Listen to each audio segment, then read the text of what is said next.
6 months ago, I was completely burned out and I was trying to juggle too many jobs, multiple projects, and honestly, I felt like I was drowning in my own productivity system. And then I made some changes, not just to my apps, but to my entire approach to work and to life, and it completely turned things around. If you're feeling overwhelmed by everything on your plate, this might just change how you think about productivity forever. Welcome back to the Feel Productive channel. My name's Ez. Let's get into it. So burnout isn't just about being busy. It's about feeling like you've lost control over your time, your priorities, and honestly, your life. And for someone who reviews productivity apps for a living, admitting that my system wasn't working was pretty humbling. But sometimes the best solutions come from the worst situations. So let me paint you a picture of where I was 6 months ago. I had tasks scattered across multiple apps, meetings bleeding into each other, no clear boundaries between work and personal time, and this constant feeling that I was always behind. If that sounds familiar to you, the problem wasn't that I didn't have enough productivity tools. It was that I had too many, and none of them were working together. The turning point came when I realized I needed to completely reset. I had failed in whatever life I was trying to lead, and I just needed to detach myself from it. So instead of trying to do everything, I needed to focus on doing just the right things well. And to do that, I needed a couple of weeks off. So I booked a vacation, I went to Vietnam, I did a complete digital detox, and when I came back, I rebuilt everything from scratch. I'd say the first major change was switching to Fantastical and getting a premium subscription. Now, I know calendar apps are a bit boring,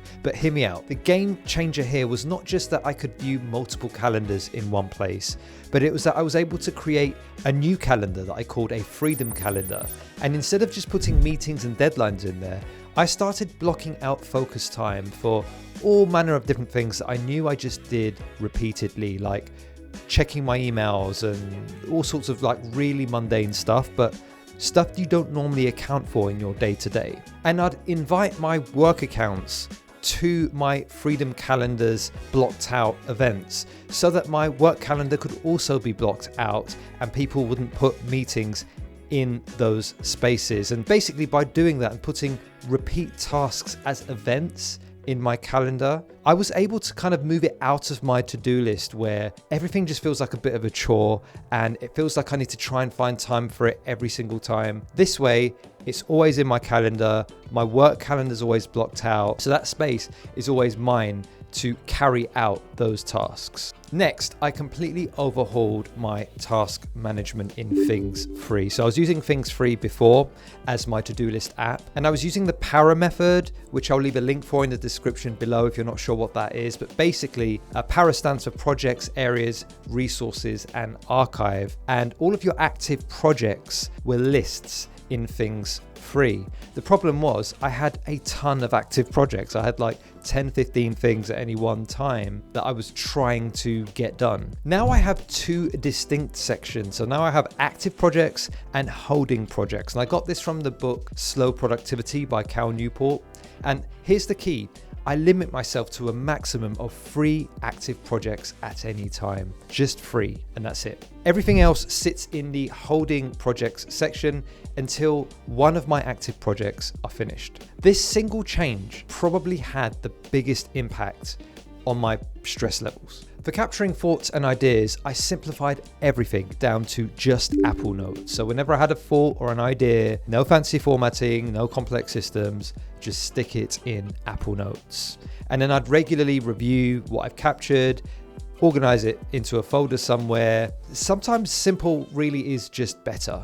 I also started using streaks again for habit tracking, and that's really helped me build better habits around the things that actually matter for my well-being. So morning routine type stuff, exercise, taking proper breaks, small daily actions that compound over time basically. And there are some really nice widgets as well that I'll show you around streaks that just really help simplify the whole idea of building up habits. But the real game changer has been using Claude AI. And again, I subscribe to the Pro subscription, and I created these master prompts for all of my repetitive tasks. So things like email templates, content planning, even meeting prep. Instead of reinventing the wheel every time, I have these refined prompts that handle the heavy lifting inside projects inside Claude. So if I want to respond to an email, I just pull up the email project and copy and paste the email into there, and then just tell Claude how I'd like to respond, and it usually nails the tone of voice just perfectly, and it saves me so much time having to start an email from scratch. And I've done that pretty much for almost every repetitive thing that I do. So it takes up a little bit of upfront time to create all of these prompts. Once you've done it once, you then save a ton of time down the line.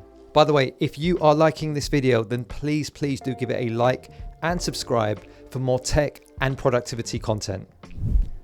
I know you want to. Now, let me show you the technical side that really makes this system work. So I've started using ChatGPT to record and transcribe all my meetings on Mac. The Mac app is really good, by the way, if you haven't already downloaded it. So instead of frantically taking notes, I can actually just be present in conversations and then get perfect summaries afterward. I also use Apple shortcuts on iOS and on Mac, and it's been massive for creating sort of one-click solutions for things I do constantly. So if I want to start a focus playlist, one tap. If I need to turn on my VPN for work, one tap. It sounds small, but removing those tiny friction points throughout the day adds up to significantly mentally just giving me more energy and just saving me time. Speaking of focus, I also created a bunch of focus music. I created specific playlists in Apple Music for different types of work. So for deep work, I've got like a lo-fi kind of playlist.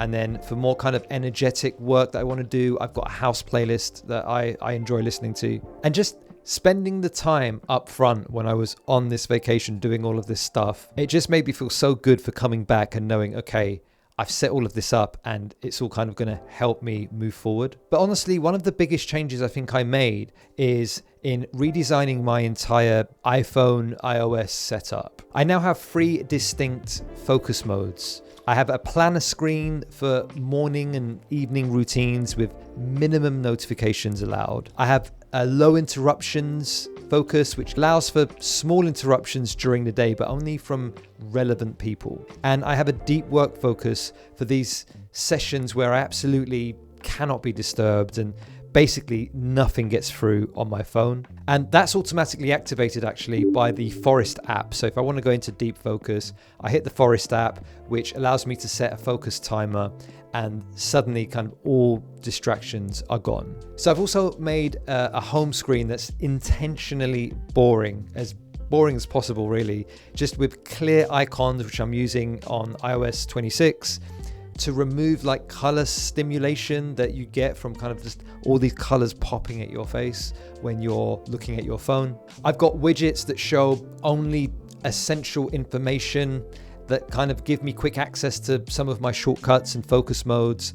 And I've deleted every single app I don't use regularly. So the goal is to make my phone a tool and not, like a source of distraction. I've also reorganized my control center as well. So I've removed all the default screens that you normally get. And I've just got one page for my control center with only the toggles I actually use positioned where I can reach them easily. And again, I've got shortcuts and other things there. And that's just been really useful because before that, I honestly never really used Control Center at all. Now, I know some of these solutions are pretty Apple ecosystem specific, and I'm sure there are Android and Windows equivalent as well. I guess you'll need to find those equivalent tools. I can leave a link in the description. I'll give you some alternatives to certainly to Things Free, some other good to-do list apps that I think will help. The subscription costs I know can add up. So Fantastical Premium, Things Free, it's a one-off cost, but still a cost. Claude AI and ChatGPT Pro subscriptions.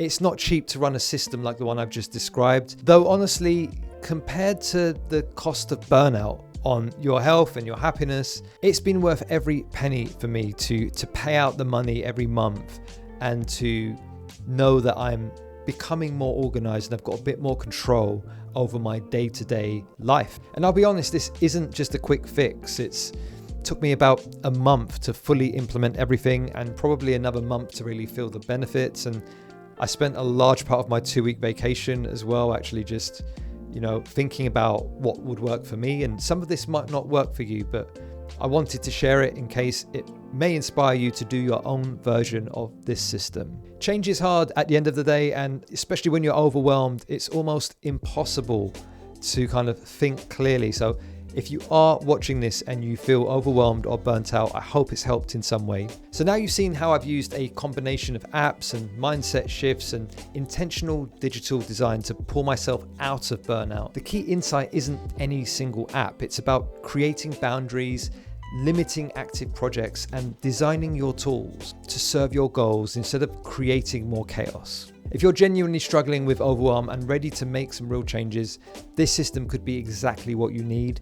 And the most important thing I learned is that productivity isn't about doing more. It's about doing the right things with less stress. And sometimes that means saying no to a lot of good opportunities to focus on the few great ones. Now, as you know, a big part of this system is the use of AI tools like Claude and ChatGPT. And if you want to know exactly how I get pristine results from them, I'll leave a link to a recent tutorial video on exactly that at the end of this one. I'll see you there.